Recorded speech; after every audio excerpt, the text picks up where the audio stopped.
Hi there and welcome to Andy Robinson RC, and cheers for checking out the channel today and joining me for this episode. Right, as you can see, there's a lot on the table, and this video is just a bit more of an update really of what I've been doing, what's going on, etc. Because I'm still waiting on a few things, releases to come in and whatnot. Like, we're still waiting on the clear RC10 collector's edition. That's due soon at some point, so I'm still waiting on that one to do. And there was something else as well. I'm waiting on something else. Can't remember what it is now off the top of my head. So I've been just doing little bits and pieces. Now I should have had another video out at least 3 days ago. But if I'm brutally honest, I've just really struggled with motivation recently. It's not down to any lack of any lack of love for the hobby in any way. It's just I've just been struggling a bit. Anyway, having said that, I thought, right, we'll get a video out. Now, my other choice of video was to get the squash van out and do another run with that, because we did one before, just before Christmas. And I did it and I built it up, and it felt slow and I put that 550 motor in. I didn't particularly think it was great, and by the end of the video I was a bit underwhelmed by it. But since then I've slotted in a spare Reedy 15 turn motor I had. Maybe that'll be too quick, we'll see. I did some lighting on the bodywork. Now it's a bit crude, but it'll do for what I want for now. Which you won't see that today. And also, I've converted it now to 4-wheel steer as well. And I have got some oil shocks on the way, which is why I've held off on this video a little longer, because I want to put the oil dampers on, and that should help with the ride on this. Anyway, so here it is. Now, obviously, it doesn't look much without its body, but that is the squash van chassis. And I say it's now converted to rear steer. Now you get all the parts in the box to put it to make it rear steer as well. It's exactly the same setup as on the front, so it's a case of doing the same at the front and you do it to the rear as well. Don't forget to put in the longer rear drive shafts as well that get with it, so you need the black drive shafts at the back as well. Now, just to show you. Now, I did tootle it around outside to see what it's like, and there's loads of steering on it once you've set it up for 4-wheel steer. Now, you know, it might just have too much, it might be too much for it. It is probably easier to drive with just the front wheel steer, but I wanted to try it for myself and give it a go, so that's what I'm doing. But that's also why I'm going to wait for these oil shocks, and hopefully that'll soften the ride and, you know, just make it. There you go, it's on there. Now the reason, actually I'll do it again just to show you, that I found is all the amounts of steer I need on this, I've turned the dual rate right down on it because there was just too much steer. So I tried to limit the amount of steering throw it has by turning those dual rates down. And also as well, I've put it on the lowest setting on the wishbones, the shocks on the lowest, let's say the outer hole on all the wishbones, just to lower it down a bit, so it hopefully limits some of that roll that it's gonna do. But say put the oil shocks on and we'll see how it goes. So that most likely will be the next video out. And otherwise, what have I been up to? Well, although I flung one off a minute ago, I've got some, let's see if I might as well pick it up now. There we go.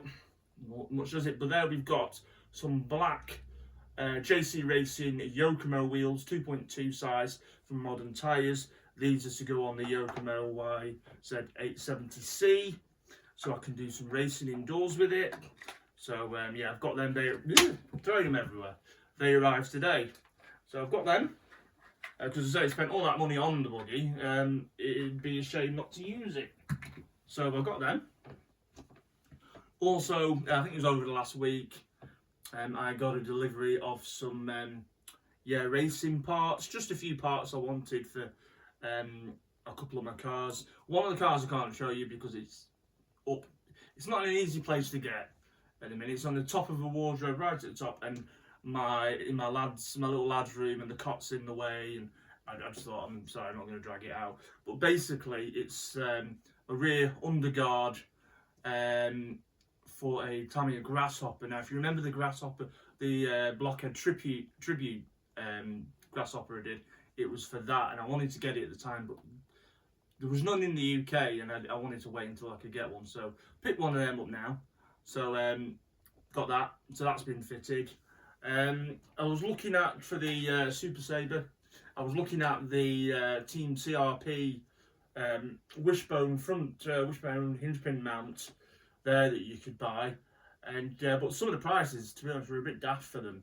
So Extra Speed have made one. Why did I say racing before? I apologise. It's Extra Speed that these parts came from. That's and then the Extra Speed do this alloy mount there. And again, I wanted this for the running video, but I didn't get time to get it in. Chance to get it in time. So anyway, there it is, and it's all fitted now. So we've done that. Other than that, that's still as it was since the run video. I think I'm pretty sure we had the alloy wheels on the run video. I am waiting to find a RZ stock motor for this as well, because that's why ideally what I want to run it on. And so slowly as we go through them, I'm taking them off the table so there's room. Keeping with the parts from Extra Speed, I wanted to do a few more things to the Blockhead Wild one, and I've got the louvered roof vents cover there that just literally, you take your Lexan roof cover off and it just sits underneath there on top of the cage, and you just screw that down and that holds it all in place. So I don't know, I like that. I think it looks smart personally. So I wanted to get one of them, and also the it's a bit like what I've done for the Grasshopper, but that is the sort of Wild One version of it as well. Just I wanted to try and protect the gearbox a bit from having all the from scraping off the chrome plated finish on it. So when I'm using it, so I've got one of them there. So that should sort of do the job really. So that takes care of them. So I have been doing stuff. I've just not done tons and tons of building. Obviously the Yokomo was the last build that we did.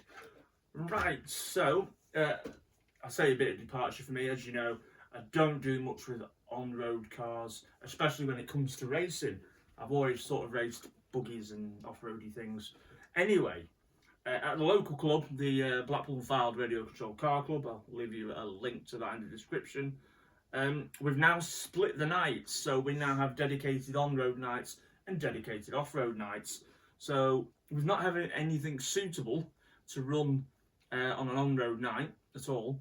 I thought, well, I'll enter the stock touring class. So basically it's a Tamiya stock touring class. We probably would open it to other cars, depending on what they are. You know, something like an FTX, Banzai, that sort of chassis maybe. I don't know. Depends what the spec is. I mean, in fact, actually, it's probably the Banzai chassis is probably too hopped up out of the box, to be honest. But anyway, it's meant to be a Tamiya touring class, stock one, similar to the Tamiya trucks, in which it's got to be out the kit, built out the kit. You've got to run a torque tune motor. You can put bearings throughout it, oil shocks. You've got to run either a 1060 or the kit ESC. This is the TBL04 on this at the moment. And yeah, I think the only other thing we've allowed on these is that on the Taurus you can change to some racing carpet tyres for them. And that is it. So the idea is to keep it, you know, cheap and cheerful. So anyway, I found this one for sale, second hand, but it was a brand new build. And yeah, well, it was brand new until I raced it. I need to clean it a bit. But it was, yeah, it had the right spec. I didn't have to do anything to it. It had the torturing motor in already. It'd been bore raced. Obviously, the TAO2 comes with oil-filled dampers in the kit anyway, so that was done.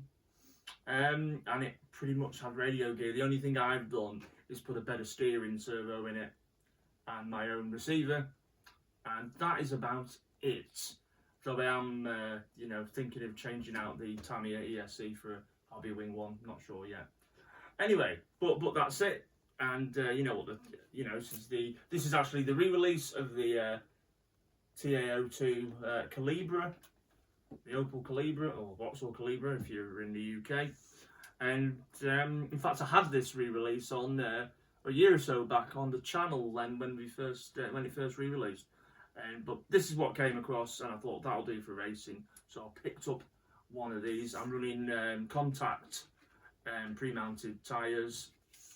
If I can remember the compound and part number for them, I'll put them in the video description. But it drove beautifully last Wednesday. Really impressed with it. It's standard out of the box. It's on kit oil, everything standard build, obviously apart from the bearings. And it drove beautifully. Wasn't expecting that at all. Now the only thing that I did notice was it doesn't seem to quite have the pace of the TTO2s. They seem a quicker car in stock. Now, granted, I was using a NIM battery pack, and I know probably most of us are on a LiPo, but it just seemed like there was even with that difference, there just seemed to be there was a bit slower on pace. Now I didn't do too bad. I qualified third in the A final overall, and then I think when it came to the actual A final race, I dropped to 5th by the end of it, just because I don't know, I just didn't have the speed, and I did make 2 stupid mistakes at the same place as well. But even still, even if I'd not made those 2 stupid mistakes, I doubt it would have changed the result. Maybe I'd have got 4th. I don't know. But despite that, I was really happy with it. So we're going to continue with it and see how I get on as well. So yeah, we got that as well. So really like that. That was good fun. And this arrived today as well. Yeah, I'm fairly confident I shouldn't have bought it, but to be honest, the price was too good to resist. So I had to get it. This is a SG Racing, or Tag Models as well, from Italy. Now we did have the Navajo on the channel last year. This is another one of their buggies. This is the Coyote, and there's 2 versions. There's the 4-wheel drive and the 2-wheel drive. And I think also you can either build it as front-wheel drive on one of them, or maybe it's separate front-wheel drive model. But you can certainly have it front-wheel drive if you really wanted to. But yeah, so 2-wheel drive and 4-wheel drive buggies, and this one is the 2-wheel drive. And yeah, I thought, oh, that would be cool. So I picked this up. So there will be videos on this at some point. I'd say I've got it. I have no idea when I'm going to build this yet. I don't know, but it's brand new in the box. When I say brand new, you know what I mean. It's still all there. Let's show you. Although it has come now, I don't know if they all did, because I've not had many of these. It comes with a 4-wheel drive manual. So I don't know all the differences between the 4-wheel drive and the 2-wheel drive, but obviously the centre prop shaft that to make it 4-wheel drive isn't needed on this one. Now whether that's the only difference, I don't know. Well, we'll have to see. I'm sure someone will be able to tell me out there, because I've not had many of these. Anyway, so there you go. It's all new in the box. So as I said, couldn't resist this.